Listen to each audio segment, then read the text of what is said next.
Voilà,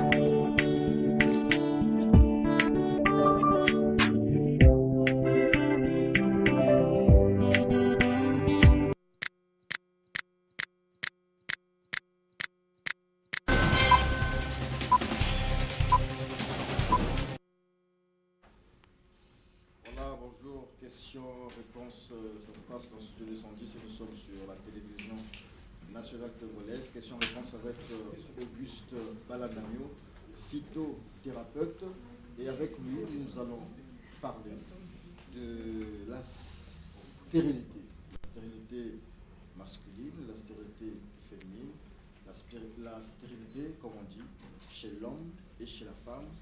Qu'est-ce qui en est la cause réellement? Comment pouvoir se débarrasser? Comment pouvoir traiter la stérilité? Et lorsque je pose toutes ces questions, c'est en fait sous le regard du phytothérapeute, donc dans la médecine traditionnelle, comment cela se passe. Bonjour monsieur Auguste Balandamio. Bonjour monsieur Diaz. Alors je ne suis pas seul, vous le remarquez, hein. Je suis avec la charmante Sarah Pio. Bonjour. Alors monsieur Balandamio est à vous. Bonjour monsieur Balandamio. Bonjour Sarah.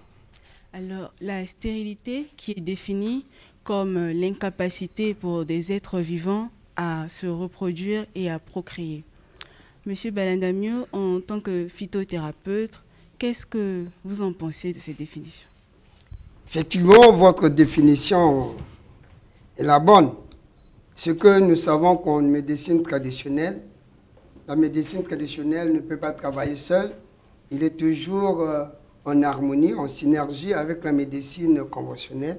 Parce qu'au niveau de la médecine traditionnelle, on ne fait pas des examens pour déterminer réellement cette incapacité de reproduction. Nous sommes obligés de travailler en synergie avec la médecine moderne dans le cadre des examens. Et lorsqu'ils font des examens, et nous prenons à partir des examens, nous pouvons maintenant traiter la personne dans des conditions les meilleures.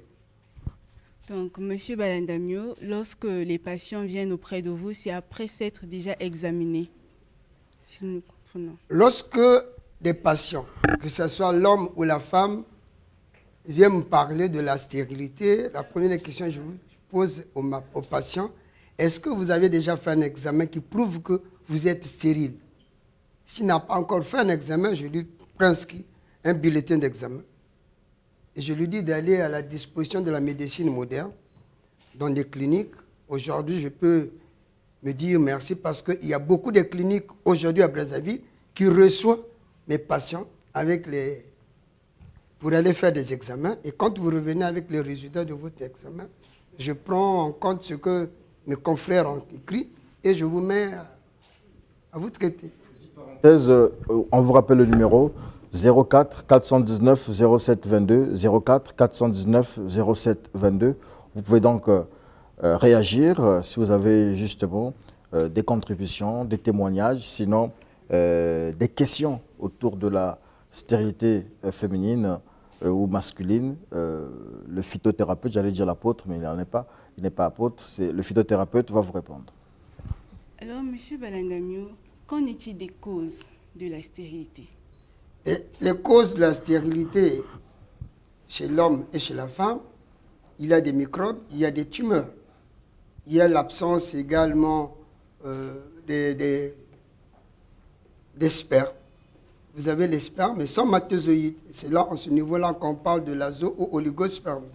Donc, les causes sont également microbiennes.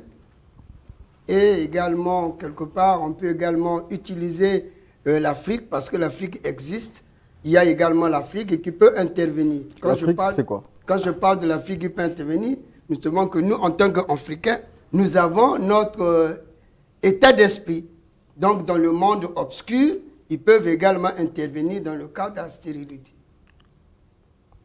Et en tant que phytothérapeute, lorsque vous recevez des patients qui sont stériles, comme vous avez parlé de l'Afrique, disons de la spiritualité, qu'est-ce que vous faites à ce moment-là?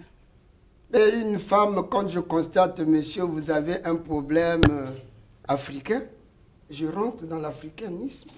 Donc je suis obligé de gérer en tant qu'Africain, vous écarter de ce monde maléfique pour retrouver le véritable corps à traiter.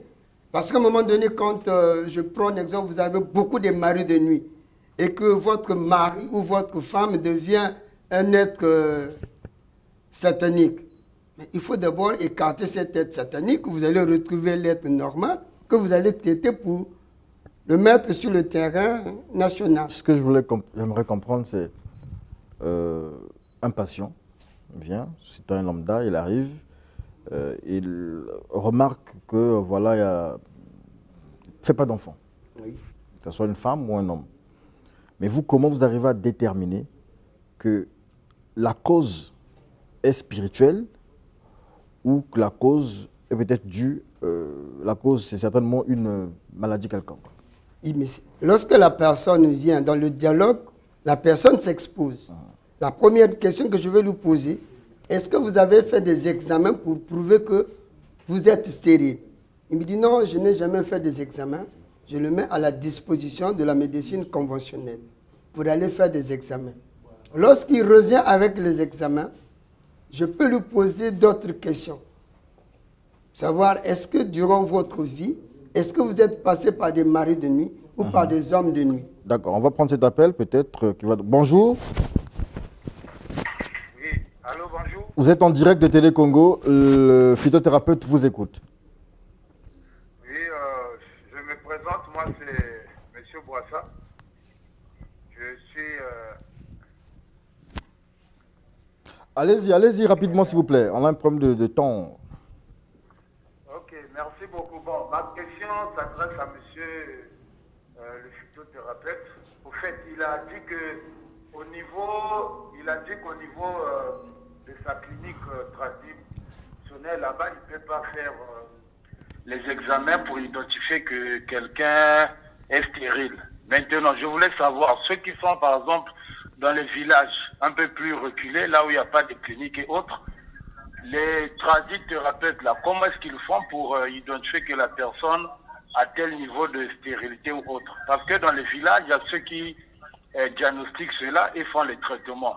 Maintenant, comment eux, à leur niveau ici en ville, lui ne peut pas vraiment diagnostiquer pour envoyer les gens à l'hôpital? Merci, c'était ma question. Merci. Merci de votre question. Vous savez que j'ai représenté la médecine traditionnelle en 2014 dans la convention qui demandait que les deux médecines doivent travailler en synergie, en collaboration. Et en étant collaborateur de la médecine moderne, j'ai le droit de ne pas rester dans cette médecine traditionnelle sur le lit, mais d'être dans la médecine traditionnelle sur le lit pour travailler en synergie avec la médecine conventionnelle. Pourquoi? Vous savez, lorsque nous sommes en train d'utiliser notre médecine traditionnelle qui n'est pas appuyée avec les examens, nous avons également beaucoup de conséquences. Et pour éviter certaines conséquences, mieux vaut travailler en synergie avec la médecine moderne.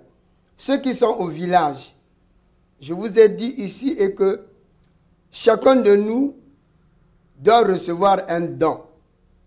Si vous avez reçu le don et que vous avez reçu un don de travailler dans ce cadre-là, vous pouvez gérer dans le cadre spirituel et vous avez des solutions.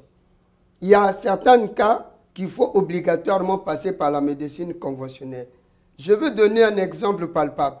Vous avez une femme qui a des myomes, qui a des tumeurs, 2 ou 3 myomes. Mais cette femme-là ne fait pas au monde. Mais comment vous allez gérer cette femme-là si vous ne vous mettez pas en harmonie avec la médecine conventionnelle? Voilà pourquoi à un moment donné, nous sommes en train de manquer de résultats parce qu'il ne faut pas travailler seul. Mais il faut travailler. En réalité, lorsque je vais dans la question de nos téléspectateurs,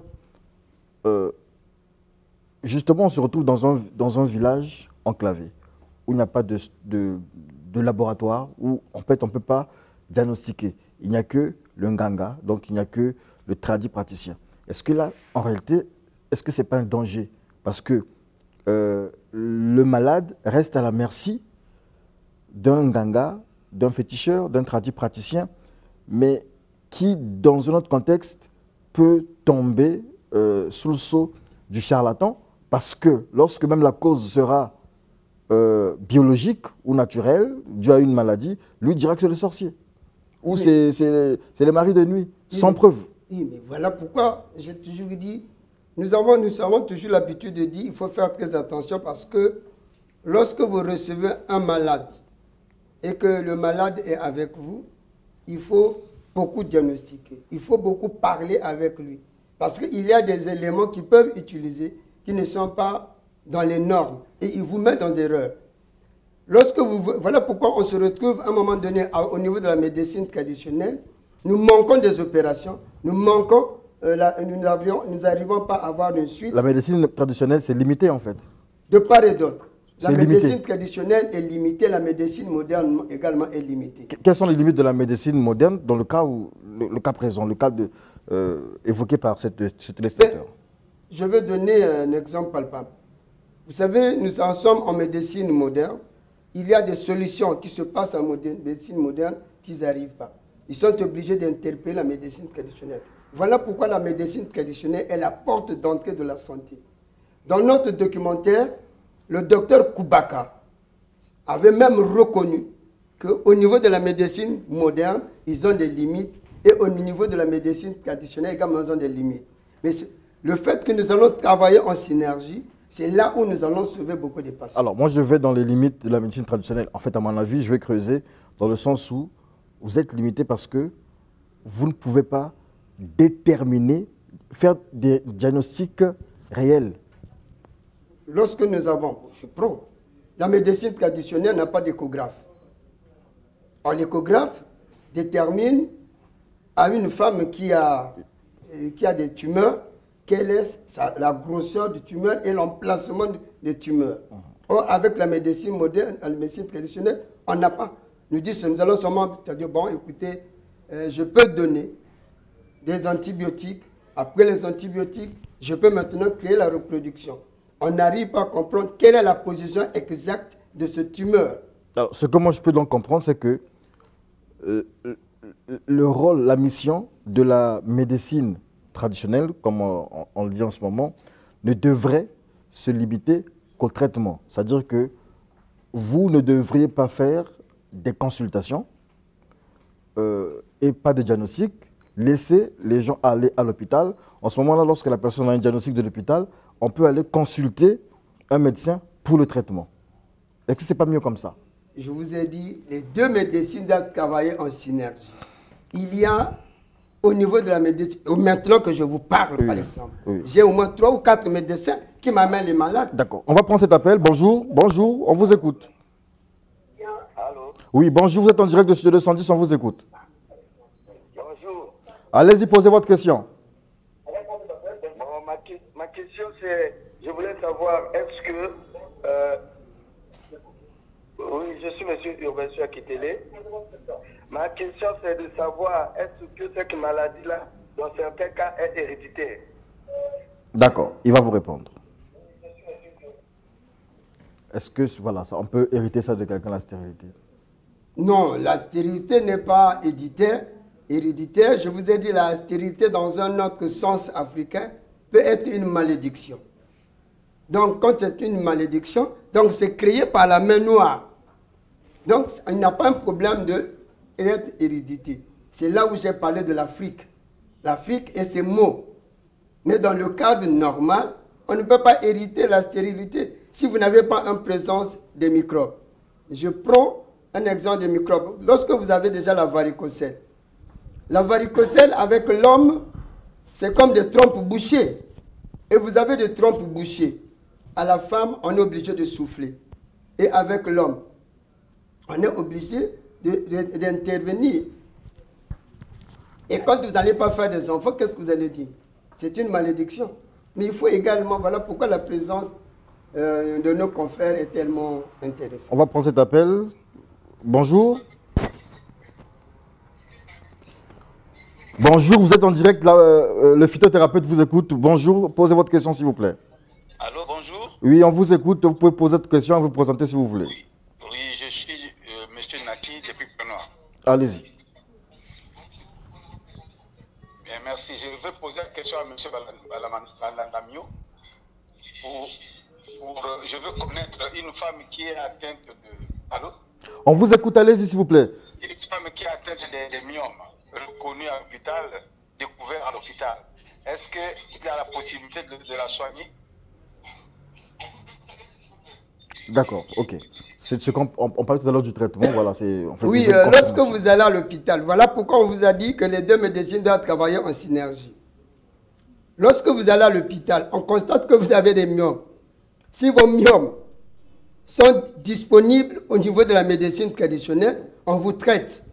Et s'il faut également passer par l'opération, on vous met d'abord à la disposition de la médecine conventionnelle.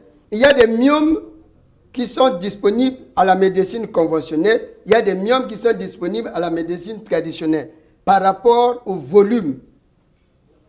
Voilà comme ma réponse. Une autre question, on entend, on va aller. Bonjour. Bonjour, monsieur. Oui, Studio 210, le phytothérapeute vous écoute, nous parlons de la stérilité. Je vous appelle de Colomba, c'est monsieur Yoka. Allez-y, monsieur Yoka. Je veux poser la question Posez déjà votre question, vous êtes là pour poser la question. Allez-y déjà. Est-ce que le thérapeute est capable de traiter traditionnellement la varicocèle?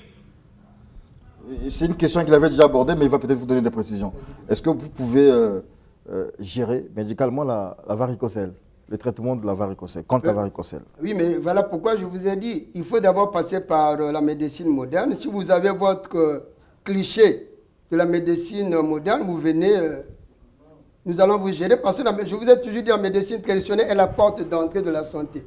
Donc, tout arbre que Dieu a créé détient le pouvoir capable de traiter une pathologie donnée.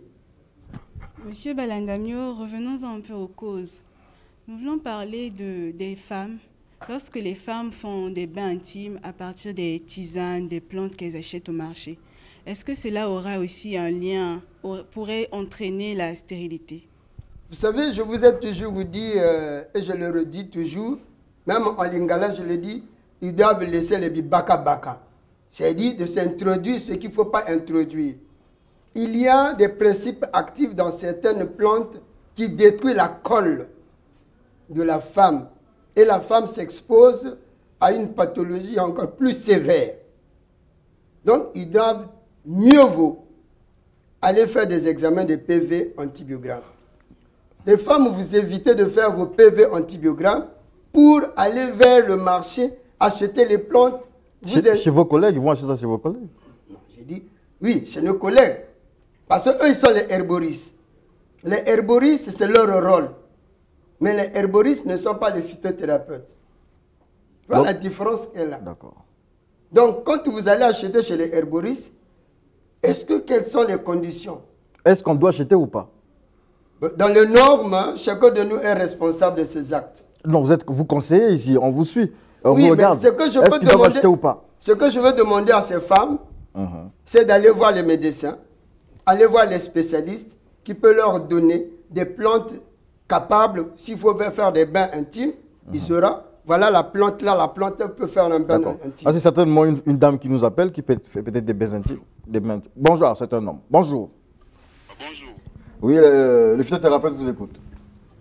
Oui, en fait, je voulais poser la question, est-ce que le phytothérapeute est capable, une femme qui est partie à, comment on appelle ça, à l'hôpital, on a découvert qu'elle a le trompe bouché.